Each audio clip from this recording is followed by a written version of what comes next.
the placenta passes nutrients to the baby through the umbilical cord. So this this side here is the fetal side. So this is where baby would be next to in the womb. Okay, and there's the cord, and the end of the cord would be attached to the baby. Okay, this side here, the maternal side, it's very soft. This side here is attached to the uterine wall, so the inside of the uterus. There's very small capillaries, a whole network of capillaries built into this, into the maternal wall here, and that's where the pass of nutrients and exchange of gases, and also passing of toxins and carbon dioxide from the baby to the mother. So the placenta isn't actually a waste organ. A lot of people think the placenta holds waste, which it definitely doesn't. Also unique to the placenta, it's an endocrine organ, which means that it produces its own hormones. So it produces hormones like oxytocin, prolactin, corticotrophin releasing hormone, which is our body's stress reducer hormone. It lowers the levels of adrenaline, and that's why we believe that a lot of mums, pregnant women, feel quite relaxed when they're pregnancy. You know, they feel very, it keeps the adrenaline levels down so that they don't get over anxious and stress the baby out, really, because when adrenaline levels in the mother are up, it will also cause the baby's adrenaline levels to go up. So the placenta is a transfer, and it's just packed full of blood and nutrients. Inside the tissue, you've actually got stem cells, placental stem cells in the tissue. And stem cells are now the medical miracle of the 21st century. They're healing all kinds of different diseases. If you look at what mothers suffer through birth, they have torn flesh around the vagina, especially the perineum, often becomes torn. They have swollen and inflamed breasts from producing the cells and the glands needed for breast milk. And quite often women these days are having cesarean sections. About 30% of women in the UK have cesarean section, which is open abdominal surgery, so there's quite a lot of healing to be done.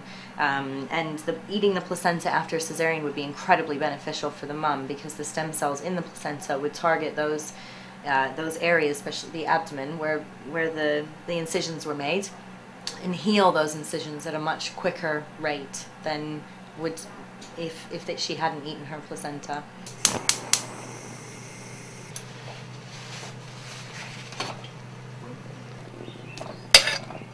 So those were all the vessels. They've shrunk. Yeah, it smells good. I like the smell of it. But you stab it with a fork and squeeze, and if it's still got red juices coming out, then it's not cooked yet. So the average size placenta will produce roughly 120 capsules. But we find that mums who are extra healthy, so eat organic foods and lots of fruit and vegetables, and tend to have much healthier looking and thicker placentas. How many do you recommend that they take each day? I recommend that they take as much as they feel works for them. We usually say start off with about 2 or 3 a day. See how you feel. If you feel like you want more, then take more. The idea is you can't actually overdose on placenta, because we're following sort of what mammals do, and mammals eat the whole thing raw after birth, so it's quite impossible to overdose on it. And the capsules are very small, so you know, some mums take 1 a day and they seem that that's enough for them, and they feel quite energized on that alone. Hundreds, thousands probably, women in the UK have eaten their placentas. It's definitely becoming more common. It's becoming more widely accepted. I think the more we're informing midwives and consultants and people who work with birthing mothers about the benefits of doing this, then the more women will benefit themselves, because women really trust and look up to their midwives. Have your husband and children reacted to you doing this in their environment and seeing it all get done in the kitchen? Well, my son, I've been doing this since my son was born, so he's basically grown up with it. He doesn't know any different, really. My daughter's a few years older.